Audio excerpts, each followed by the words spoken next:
যেটা নিয়ে আমি সামনে দাঁড়িয়েছি এবং যে প্রশ্নটা করা হয়েছে অত্যন্ত স্পর্শকাতর একটা প্রশ্ন। আমি জানি না আমার অবস্থান থেকে এটা ব্যাখ্যা করা কতটুকু সমীচীন হবে বা এটা ইন্টারপ্রিটেশন কী হবে।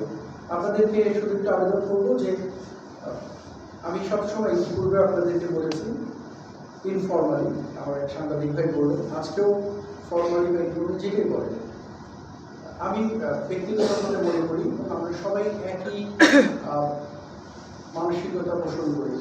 দিস ইজ আওয়ার কান্ট্রি, এটা আমার দেশ, এটা আমাদের দেশ।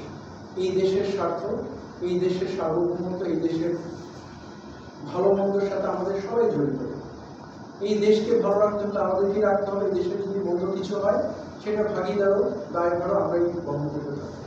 তো আমি মনে করি না যে এই ইস্যুটা এমন একটা পর্যায়ে গিয়েছে যেইভাবে এটা নিয়ে বিভিন্ন রকমের আলোচনা সমালোচনা সৃষ্টি হয়েছে।